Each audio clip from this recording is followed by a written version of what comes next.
స్థానిక సంస్థల ఎన్నికల్లో పోటీ చేయడానికి బీఆర్ఎస్ పార్టీ నుంచి ఒక్క నేత కూడా ముందుకు రావడం లేదని టీపీసీసీ డెలిగేట్ గంగాశంకర్ విమర్శించారు. ఆదివారం బోధనపట్నంలో కాంగ్రెస్ నాయకులు విలేకరుల సమావేశం నిర్వహించారు.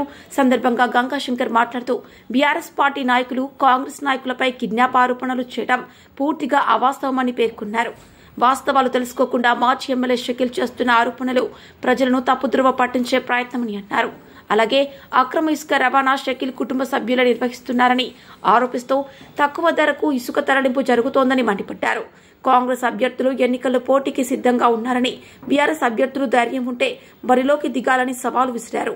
కార్యక్రమంలో బోధన్ కాంగ్రెస్ నాయకులు పాషా మోహినుద్దీన్, మండల అధ్యక్షులు నాగేశ్వరరావు, శరత్ రెడ్డి, ఏఎంసీ చైర్మన్ చీలా శంకర్, సాలూరా మండల అధ్యక్షులు మందన్న రవి, ఇల్తపు శంకర్, గణపతి రెడ్డి, తలారి నవీన్, చిన్న తదితరులు పాల్గొన్నారు. कल साबिक़ एमएलए शकील आमिर साहब ने एक स्टेटमेंट दिया है कांग्रेस पार्टी के खिलाफ, गवर्नमेंट के खिलाफ, सुदर्शन साहब के खिलाफ।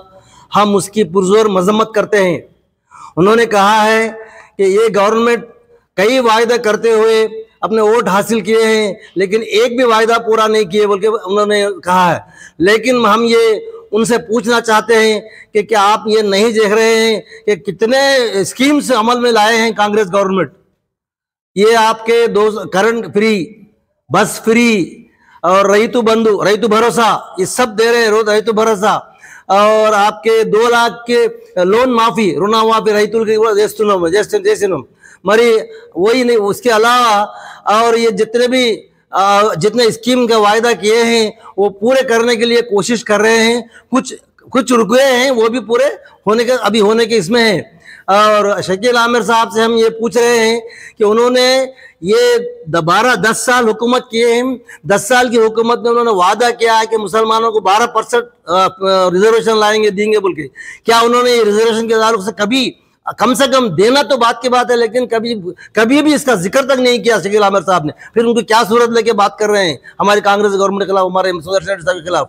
और उसके अलावा जो एससीज को 3 एकड़ जमीन देते बोल के वादा किए हैं, अगर वो भी मामूली वायदा नहीं है, हम तो खाली वायदा किए, उन्होंने तो वायदा किए। सो कैसा बोले तो 3 ఎకరాల పొలం మేము రెస్సీలకి ఇస్తాం, లేకపోతే తల నరుక్కుంటాం।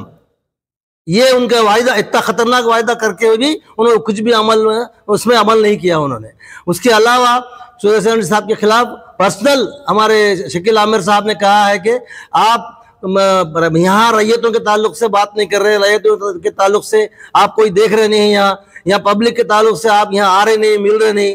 2 साल के बाद आके इनको क्या मालूम है, सुदर्शन रेड्डी साहब इतना फिर रहे हैं कि डिस्ट्रिक्ट में नहीं बल्कि तेलंगाना में कोई एमएलए नहीं भरता। ये उम्र में रात और दिन रैयतों के पास, बारिश के जो नुकसान हुआ है रैयतों के पास, गाँवों को फिरते हुए उनका जायजा लेते हुए, उनके एग्रीकल्चर डिपार्टमेंट वालों को बुला के उनके एस्टीमेट दिला के उनके जो भी नुकसान हुआ वो पूरा दिलाने की पूरे कोशिश कर रहे हैं। उतना ही नहीं बल्कि टाउन में भी गली गली फिरते हुए, बारिश के जब जितना यहाँ तकलीफ थी 10 साल के पीरियड में कोई हर गली वाला ये बोल रहे हैं कि जो सुदर्शन साहब आज फिर रहे हैं, वैसे आज तक कोई एमएलए क्या काउंसिलर भी नहीं फिरे होंगे। उतना फिर के उन्होंने गली गली कलवर्ट्स, यहाँ कलवर्ट्स बराबर नहीं है, वहाँ कलवर्ट्स बराबर नहीं है, वहाँ ड्रेन्स बराबर नहीं है। ये कम से कम 180 कलवर्ट बनाने लगा है उन्होंने अपनी तरफ से, अपने पास यहाँ से मंजूरी करा के।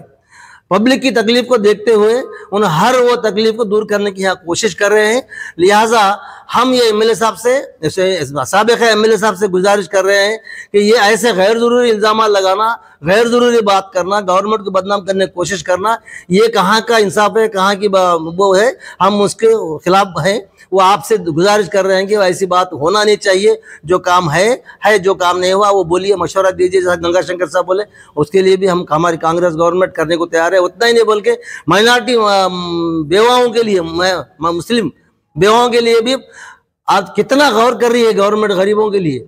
माइनॉरिटी जो बेवा है उनके लिए जीने का कोई रास्ता नहीं है उनके पास, उनके लिए भी रास्ता निकाल के 50,000 लोन दे रही है उनको। आज वो फॉर्मेलिटीज कंप्लीट हो रहे हैं, 50,000 लोन उनको दिया जाएगा। कुछ जो भी कुछ बिजनेस कर सकते हैं वो बिजनेस करके जीने के लिए वो एक रास्ता उनके लिए बता रहे हैं, वो भी पूरा अमल में आएगा। मैं कहता हूँ ఎలక్షన్లో క్యాండిడేట్లు దొరకక వాళ్ళు సతమతమన్నారు. ఇది బీఆర్ఎస్ పార్టీ నుంచి ఎవరు కూడా పోటీకి ముందు రావట్లేదు. ఇప్పుడు ఏదైతే అటువంటి దాన్ని మా మీదకి నెడుతూ మేమేదో క్యాండిడేట్లని కిడ్నాప్ చేస్తున్నామని చెప్తున్నారు. మా దగ్గర కాంటాక్ట్ చేయడానికి క్యూ కట్టి ఉన్నారు కాబట్టి వాళ్ళని కిడ్నాప్ చేయాల్సిన అవసరం లేదు. దమ్ముంటే కాంటాక్ట్ చేయండి. దురదృష్టవశాత్తు ఎలక్షన్లు వాయిదా పడ్డాయి, కానీ 2-3 నెలల్లో మళ్ళీ ఎలక్షన్లు వస్తాయి, అప్పుడు తెలుసుకుందామని సందర్భంగా సవాల్ విసురుతున్నాం. చాలా రోజుల తర్వాత మన మాజీ ఎమ్మెల్యే షకీల్ గారు బోధన్కి వచ్చి లేనిపోని మాటలు మాట్లాడుతూ ఉన్నాడు. అయితే మేము ఆయన మాట్లాడిన దానికి 2-3 ప్రశ్నలు అడుగుతూ ఉన్నాం.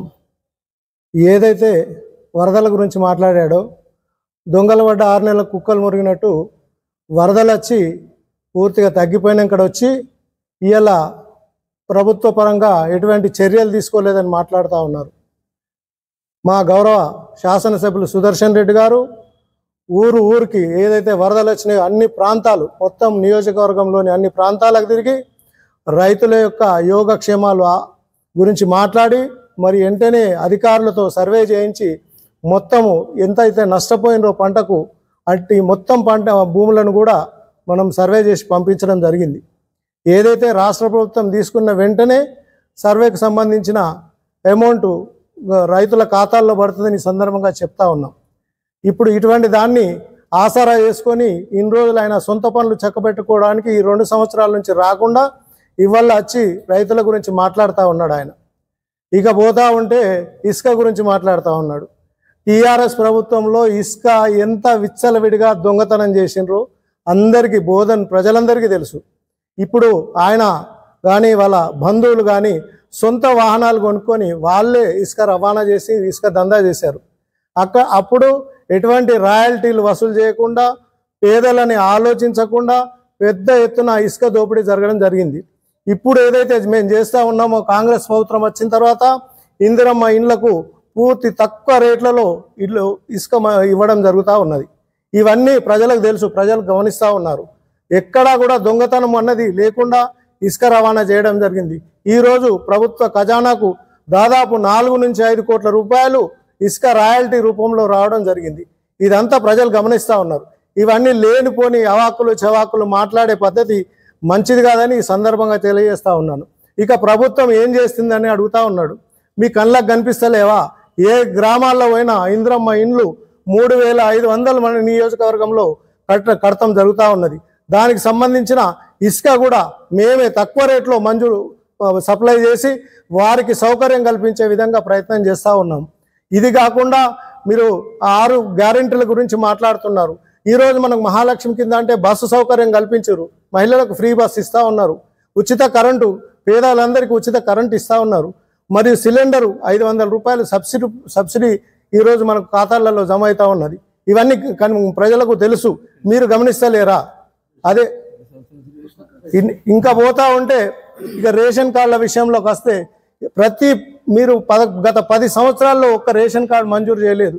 ఈరోజు ప్రతి ఒక్కరికి ఎవరైతే నిరుపేదలు అప్లై చేస్తూ ఉన్నారో ప్రతి ఒక్కరికి ఈరోజు రేషన్ కార్డులు వస్తూ ఉన్నాయి. అదంతా ప్రజలకు తెలుసు. మీరు అన్ని లేనిపోని మాటలు చెప్పొద్దని సందర్భంగా చెప్తా ఉన్నాము. రేషన్ కార్డుల విషయం అయితేనేమి, ఇందిరమ్మ ఇండ్ల విషయంలో మీరు మాట్లాడుతూ ఉన్నారు. కానీ ఆ రోజు మీరు ఏదైతే మంజూరు చేసిన 4 ఇండ్లు అయినా కానీ మీ సొంత కార్యకర్తలు ఇచ్చుకోవడం జరిగింది. కానీ ఇక్కడ మొత్తం ప్రభుత్వ అధికారులతో సర్వే చేయించి ఓన్లీ పేదలకు మాత్రమే ఈరోజు ఇండ్లు ఇస్తూ ఉన్నాం. ఇక్కడ దాంట్లో ఏ పార్టీలు తారతమ్యాలు అవన్నీ చూడకుండా ఖచ్చితంగా ఎవరైతే పేదలు ఉన్నారో వాళ్ళకు మాత్రమే ఇండ్లు ఇస్తూ ఉన్నాం. ఇదంతా ప్రభుత్వం తెలుస్తూ ఉన్నది, ప్రభుత్వము ప్రజలు చూస్తూ ఉన్నారు, పత్రికా విలేకరులైన మీరందరికీ కూడా తెలుసు ఈ విషయాలు. కాబట్టి ఇటువంటి చౌకబారు మాటలు మాట్లాడద్దు. షకీల్ గారు, ఏదన్నా ఉంటే మీరు కూడా ప్రభుత్వానికి సహకరించండి, ఇంకేదన్నా మంచి సూచనలు సలహాలు ఇవ్వండి. కానీ ఇట్లా ఎమ్మెల్యే గారి మీద మా అధికారుల మీద ఇటువంటి మా నిందారోపణలు చేయొద్దని సందర్భంగా తెలియజేస్తా ఉన్నాను. ఏదైతే నిన్న మరి మాజీ శాసనసభ్యులు మరి ఇంతకుముందు గంగాశంకర్ అన్నట్టు దొంగలు పడ్డ 6 నెలల కుక్కలు మురిగినట్టుగా ఏదైతే ప్రజలు నేను మంచో చెడో దాదాపు ఓట్లేసి ప్రజలను విస్మరించి రెండేళ్ల కాలం ఎటుపోయినో తెలియదు. కానీ ఈరోజు 2 ఏళ్ల తర్వాత వచ్చి ఏదో వచ్చినాము నేను ఉన్నాము అని చెప్పుకోవడానికి కొన్ని లేనిపోని ఆరోపణలు మన గౌరవ శాసనసభ్యులు పెద్ద సుదర్శన్ రెడ్డి గారి మీద అయితేనేమి, అలాగే కాంగ్రెస్ కార్యకర్తలు అయితేనేమి, ప్రభుత్వ ప్రతినిధులు కొన్ని మాజీ శాసనసభ్యులు కొన్ని మరి ఆరోపణలు చేయడం జరిగింది. దానికి నేను ఒకటి కొన్ని విషయాలు, అన్ని విషయాలు అయితే అన్నలందరూ మాట్లాడారు కాబట్టి కొన్ని రైతాంగం పరంగా మొన్న, ఎందుకంటే వరద ప్రభావిత ప్రాంతాల నుంచి మేము కూడా ఉన్నాం ప్రత్యక్షంగా, కాబట్టి పెద్దలు సుదర్శన్ రెడ్డి గారు మరి ఏ విధంగా పనిచేశారు ఏం కథ అనేది ప్రత్యక్షంగా చూసినాం. కాబట్టి మరి మా పాపం తన దుబాయ్లో ఉన్నాడు కాబట్టి తనకు తెలియదు అనుకుంటా. మరి ఇక్కడ రైతాంగానికి ఆయన ఏ విధంగా చేసిండో, ఆ వరద ముప్పు గ్రామాల్లో ఏం చేసిండు అనేది అక్కడ ఉన్న ప్రజలకు అడిగితే తెలుస్తుంది. ఎందుకంటే దాదాపు మాది మందన గ్రామం, మా ఉన్సా మందన కాజాపూర్ గ్రామాలు కూడా వరద ప్రభావిత ప్రాంతాలకు గురైనాయి. దాదాపు వరద వచ్చినప్పటి నుంచి పోయేదాకా కూడా ఈ 3-4 రోజులు కూడా నిరంతరం, అంటే దాదాపు ఏ రాత్రి కూడా 2 గంటల ప్రాంతంలో కూడా పెద్దలు సుదర్శన్ రెడ్డి గారు మాకు ఫోన్ చేస్తూ ఉంటూ ఎప్పటికప్పుడు అప్రమత్తం చేస్తూ ఉంటూ, అలాగే అటు ఎస్ఆర్ఎస్పీ అధికారులను కానీ ఇటు నిజాం సాగర్ అధికారులను క్రోడీకరణ చేస్తూ మరి ప్రజలను ఒక పెద్ద వరద ముప్పు నుంచి మనం కాపాడినటువంటి గొప్ప వ్యక్తి సుదర్శన్ రెడ్డి గారు. మరి అటువంటి వ్యక్తి మీద మీరు నిందలేయడం సరికాదు. ఎందుకంటే నిజంగానే మేము అనుకుంటుంటాం, ఎందుకంటే ప్రతిపక్ష నాయకుడిగా నీకు కూడా బాధ్యత ఉంది. ఆ వరద జరిగిన 2-3 రోజులకు వచ్చి నీ వంతు బాధ్యత కూడా వచ్చి మరి పరామర్శిస్తుంటేనో ఇంకేదైనా ధైర్యం చెప్తుంటేనో బాగుండే, కానీ దొంగల పడ్డ 6 నెలలకు వచ్చేసి ఏదో ఆరోపించడం సరికాదు. ఇంకోటి అధికారుల మీద రివ్యూలు అన్నాం. ఈ పాటికే స్వామి అన్ని రివ్యూలు అయిపోయినాయి, ఇరిగేషన్ రివ్యూలు అయిపోయినాయి, ఎక్కడెక్కడ నష్టం జరిగినాయి వాటికి ఫండ్స్ కూడా శాంక్షన్ చేయడం జరిగింది. ఎందుకంటే మా ఉన్సా మందన గ్రామాలు తీసుకుంటే మా సాలూరు మండలంలో ఉన్సా టు మందన రోడ్ డ్యామేజ్ కానీ, Mandana to Sunki road damage కానీ, ఇట్లా డ్యామేజ్ అయిన ప్రతి రోడ్లకు మరి మన నిధులు కూడా శాంక్షన్ చేయడం జరిగింది.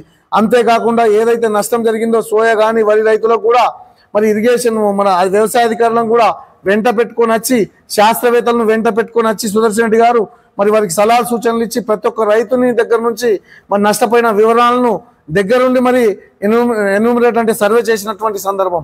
మరి వాటి నివేదికలు కూడా ప్రభుత్వానికి పోయినాయి. అతి త్వరలో ఆ నష్టపోయినటువంటి రైతులకు కూడా ఖచ్చితంగా ఈ ప్రజాప్రభుత్వం ఆదుకుంటుందన్న నమ్మకం మాకు ఉంది. అలా కాకుండా మీరు గ్రామాల్లోకి వచ్చేసి ఎక్కడ ఏం చేయలేదు. రెండో ముచ్చట ఏంటంటే కాంగ్రెస్ కార్యకర్తలు మరి బీఆర్ఎస్ నాయకులకు మరి ఏదో లేనిపోని కేసులు పెడుతున్నామని మీరు చెప్పడం జరిగింది. అయ్యా షకీల్ గారు, మా సుదర్శన్ రెడ్డి గారు అంటేనే ముందే క్రమశిక్షణకు మారుపేరు.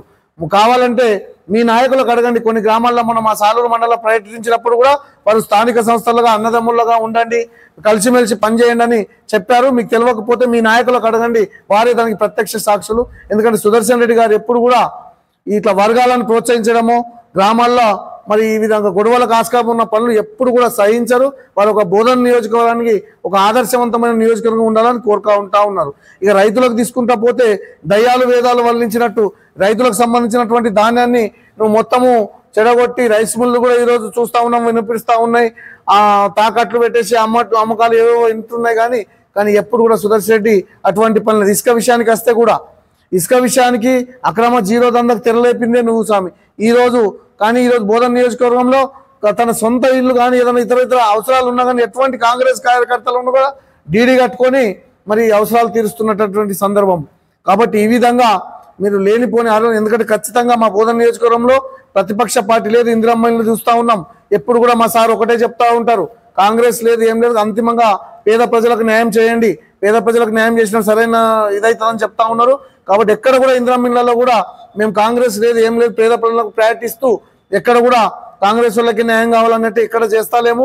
ఖచ్చితంగా మీరు గ్రామాలకు వెళ్ళి చూస్తే కానీ తెలుస్తూ ఉంటుందని ఈ సందర్భంగా మరొకసారి గౌరవ మాజీ శాసనసభ్యులు గారికి తెలియజేస్తూ, మరొకసారి లేనిపోని ఆరోపణలు తెలియకుండా మీరు బోధనలో ఉండి మీ యొక్క బోధనలో ఉన్నటువంటి గ్రౌండ్ లెవెల్లో ఏం జరుగుతుందో తెలుసుకొని మాట్లాడితే మంచిదని ఈరోజు తెలియజేస్తా ఉన్నాం.